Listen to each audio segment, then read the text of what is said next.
Hello there, Sarah from 17 once again. This is my Uncharted 4 Crushing Difficulty video walkthrough. This is chapter 19, it is called Averys Descent, and I think it is a reference for both the descent into these underground passages full of traps, and it's also a reflection on Avery's sanity, because we're beginning to believe that our friend was a touch untrustworthy and a little insane. But in these sequences here, you'll notice that the screen is prompting you to hit your controller, and I assume it's some kind of detection that's on the controller. Maybe it's 6-axis, I don't know the particular name of it. I don't do it at all. I just kind of wait for the sections to end and he turns the light on. These controllers are expensive, dude. I don't want to hit my controller like it's a cheap flashlight.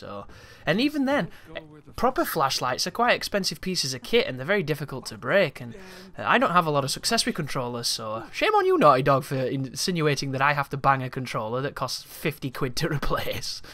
It's a really cool touch, but also, fuck you, dude. I want my shit to last. I've already got an Xbox One controller that's knackered because the D-pad doesn't do what I tell it to. I don't want one on my my PlayStation. That would suck. But this level is kind of much the calm before the storm, really. Chapter 20 is the one that everybody's going to care about, because it's the one that is the most stacked against the player. This one has a couple of firefights that are quite tricky because you can die very quick. But the trickiest part about this chapter is the fucking mummies, the exploding mummies. There is a particular sequence where there's just a room full of them, and surviving it at first when I was trying to get through on my first playthrough, it felt like everywhere I went I died, and everything had massive range and killed me more than all the other encounters with the mummies up to that point. And the strategy I'm going to show you in this video involves kind of standing on the edge of two different detection zones and getting knocked apart like an idiot and surviving, whereas every other spot I was trying, I ended up getting blown up, and it doesn't really seem like there is a clear strategy through that room. I guess everyone's just going to kind of make their own way. But I don't like mechanics changing the way they do with that, because the first few mummies you encounter, they hit you from all kinds of ranges, and when you're close to them, they don't seem to instantly kill you the same way those other ones in that room do. As we stand around waiting for Elena to light the torch, which is another one of those interesting scripting moments with this game, where there's nothing you can really do because you're at the mercy of her. And as much as it helps build a relationship between the player characters and, you know, make him feel like a unit, it's the kind of moment when you're playing these levels back which can be a little bit frustrating. And I've since checked out the encounter only mode, which is actually kind of amazing, because it completely gets rid of everything but the fighting, essentially. And it cuts it just as it's about to transition. It just goes sequence over, restart, encounter, or quit. Doesn't even fuck about with the loading, doesn't put you in any cutscenes. It's a really effective tool for just getting to those points, which I think is really, really interesting.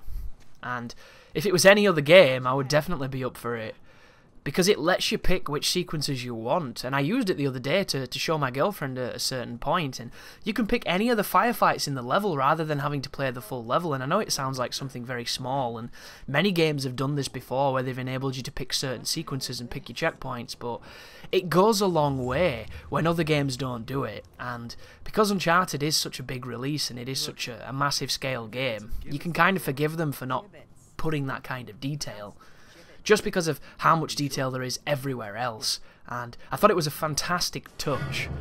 Here are the mummies. That was a confusing moment on the old first playthrough. I'm like, what is it telling me to do here? This is weird. What was that? Trap. We see a little bit more of this vignette of them noticing that the mummies explode. And I thought that it was the torch that was setting the mummies off, but it's not. You just go near them and it's a proximity trigger. But look at the range they've got. Pretty crazy. And there will be times coming up here where I'm going to be really close to them and they're going to blow up and I don't die. Yet if I was at that distance in the actually tricky room, you will die every time. So there's a weird feeling of inconsistency with this sequence that really bugs me, and I think it kind of overstays its welcome a little bit. This is one of the only levels in the game where I feel that way about it, other than, of course, the firefight on 20 that needed a checkpoint that isn't there. But there's quite a lot of traversal here, guys, so I'm going to talk about some other things, because I think we've talked a lot of Uncharted. I don't think there's anything specifically here that you need me to recite or go over for you. You're capable people. You're only coming to this video for insights and... Like, look at that! You see that? How the fuck am I alive? If I was even remotely that close to ones in the next room, I would die. Every time. Guaranteed, guys, because I've died here more times than I have in any of the gunfights. Because they're just bullshit. Like, look at it. There's going to be people that are like, this isn't even on crushing because of the way I survived those hits. But then you get to that next section and everything is lethal. Every range is lethal. It's such a strange flipping of how this works. And I'm curious, did anybody else find it a bit jarring that you could survive those ones so easily without effort, and then you get to that one room which is just fucking... just a pinball of death? Really just didn't understand why it was so different, and I got quite frustrated on my first run. But as I mentioned, guys, I'm going to talk about some other things. I'm going to spice up the Uncharted game with some other topics. We've talked about a lot of game design. We've talked about Naughty Dog and the detail that they put into things. We've talked about my channel and the future of certain prospects of it. We have a gunfight kicking off now. You want to be really careful here. I like this gunfight because it's very traditional, but at the same time, it's really easy to die here because there's a lot of dudes with some powerful weapons, and there are a lot of gaps between cover. But my advice here is use your grenades, use your China Lake, and focus on those heavies coming up that avenue there. There's a ton of normal dudes with them. You can get a bunch of spawn kills, and you can just practice your crowd control, because it's all pretty standard. The only tricky part coming up is that there's a spawn that's directly behind you from a guy that's literally not there until you spawn him. Oh, and that was amazing. Fuck you, Mr. Tickler. Hate that guy. But standard fare from here on out, guys. So I'm going to talk about some YouTubers, and I'm going to talk about one YouTuber in a positive light. I'm going to talk about one YouTuber in a negative light, because I tend to focus on people like DSP quite a lot, and I don't want to be known as the dude who shits on other YouTubers while randomly in commentaries, because it's not my intention to shit on these people even when I do. It's just they do things that I have to talk about because it boggles my fucking mind. And there's something else that boggles my mind too. Did you know there was a scene on YouTube for opening Kinder eggs? That's right, those eggs that were overpriced as shit when you were a kid and you were rarely allowed to buy them because they were a rip-off, where there's a millimeter layer of chocolate around a toy that never worked correctly. Well, apparently these have had a resurgence, and they're a lot better now, and there are channels with hundreds of thousands of subscribers that have videos with millions of views of people opening Kinder eggs.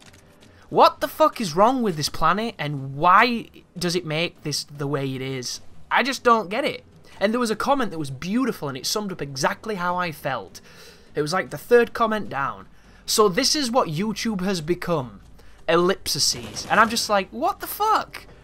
There's me making the best videos I can and barely getting any fucking views, and there's people opening the dumbest toy ever conceived, the most elitist, underwhelmingly disappointing chocolate on the fucking planet that was never as good as the price tag would have had you believed, but because you were young, you were gullible, and you thought it were going to be great, and you got it, and it was essentially a piece of dog shit.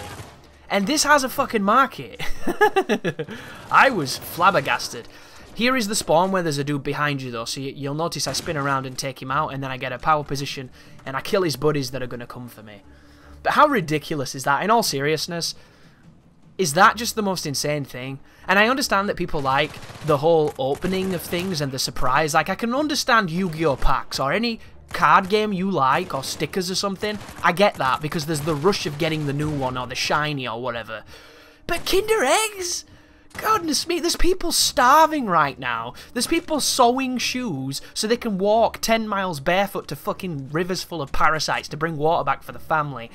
And we're opening Kinder Eggs on YouTube. It makes me sick.